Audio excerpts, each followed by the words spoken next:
I'm assuming cell phone is a reasonably advanced technology. And a few people who believe it became quite rich. That's a different story. I want you to think about this. And this is what I find most interesting, this tire. You know what this says? This is an Indian way of saying, if you have a flat tire, I can fix it. But call me. Before, you had to take your two-wheeler to this fellow's shop. Now he is willing to give you roadside assistance if you have a telephone number. Has his business model changed? This fellow who is selling vegetables, before he has to buy vegetables and bring and hope somebody will buy it. And he had a lot of shrinkage or wastage. Now, he has a cell phone. He calls 20 families around his shop. They give him his order, and he goes in the morning, brings the vegetables, delivers at your doorstep. His business model is totally different. Whatever is left over, he sells, but his job is done at 10 o'clock in the morning. He has a whole day to do something else. If nothing else, at least sleep. And he doesn't need a place for his business. So cell phones are already transforming our societies, not just the rich. So it's not anymore a plaything. Like somebody said, it's a plaything. No, it's not a plaything. It's a productivity tool. That's why poor people love to gravitate towards this. The story is one of the most interesting for me. We have an expert from sub-Saharan Africa. You sell 1 million every month? Just in sub-Saharan Africa. South Africa, MTN, first legitimate global company coming out of South Africa. Totally based on cell phones.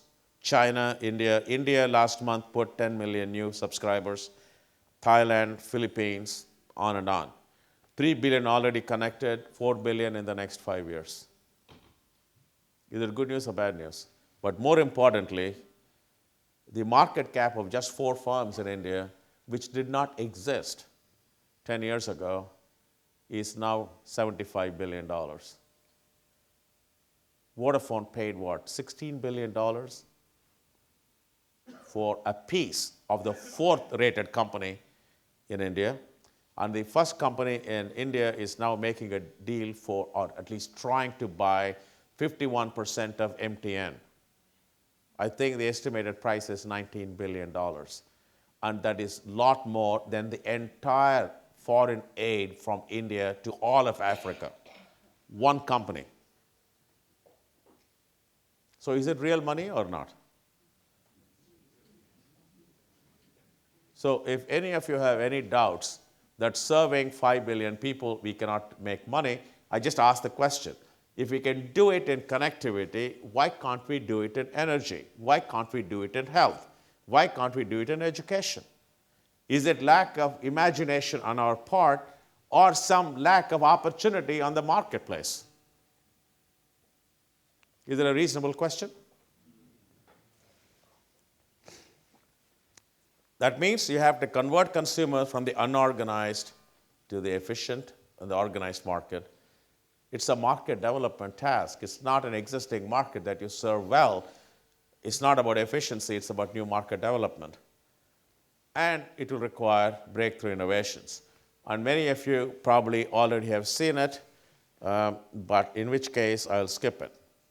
Price minus profit way of thinking is different from cost plus profit equal to price.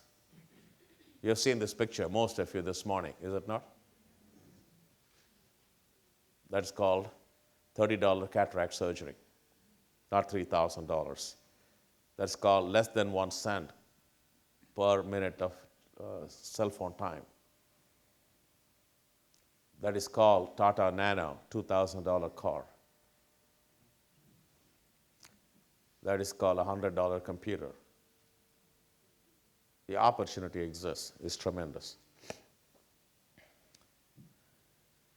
And I think it can create global opportunities. So, do we need a new methodology for doing it? The answer is yes. So, let me give a very different case study. How many of you have seen people cook like this in huts? How many of you want to be a project manager so that you create world-class clean energy for these people at an affordable price?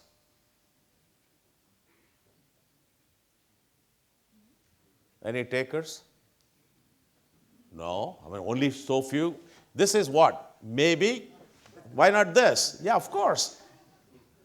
I want to tell you, there's a huge opportunity here. So how do I know? I was involved in doing it.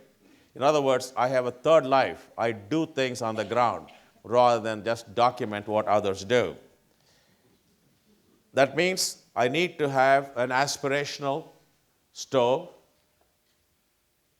People must want it, like a cell phone. It must be world class, look good, design well. It must accept global standards, and it must be ecologically sensible, scalable, and it must have a new price performance level. So what is the opportunity? I worked with British Petroleum, or what is called BP. We started with asking a simple question. BP is a totally OECD company. They hardly have any experience going to these markets. So I said, if you want to learn something new, you have to go to a place where you know nothing about. Because you can't take your existing knowledge and modify it. You have to learn new things.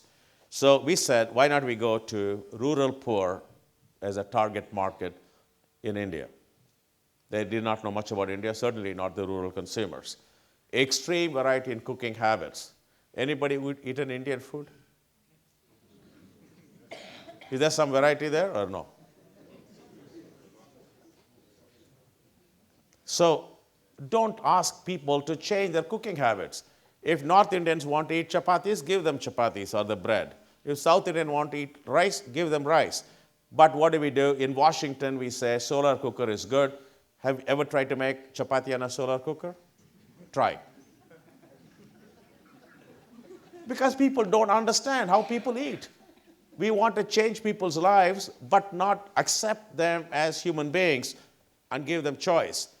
And number three, poor people decide they want to use their funds, limited funds. If you have a lot of money as a villager, you use LPG. If you don't, you use biomass, sticks and cow dung and whatever. I want to be responsive to cooking habits, availability of funds, and therefore give a choice of fuel. Great opportunity for improving efficiency and health of women. When you see the way they cook, amazing thing for me is the pollution inside the hut is higher than the pollution outside. It is a huge health hazard for women and especially children. And there is a lot of deforestation taking place as well. So we created a combination chiller, a combination stove. It can either burn biomass, but not biomass as is available, convert it into pellets. So it increased the energy efficiency from 10 to 12% of biomass to about 50 to 60%, depending on how they use it. So in one fell swoop, we dramatically improved the quality of efficiency of the stove and no smoke. Or she could go to LPG. Now, if you think about how complex this technology is, we have an open flame next to an LPG bottle. It's like a bomb. The safety issues are quite complex. So this was the first prototype stove that was joint. That's the front view. And you can see that the safety poster is in every house. Nobody gets this without going through a safety training. And who are the people training for safety? These were what they call Jyotiamas, village leaders who were selected, trained by the company, and they're the last mile. They provide the training and they sell these stoves. So it is the villagers creating a lot of entrepreneurs who sell the stove, just like prepaid cards. A lot of people selling prepaid cards, so we create a whole range of new entrepreneurs. And we also had to create a new manufacturing and logistics infrastructure, LPG supply chain, create a whole bunch of entrepreneurs in the village, as well as new pelletizers in 1 kilogram bags and a supply chain, and local entrepreneurs who will do pelletizing. So this gives you an idea of what it is. Can you increase the volume?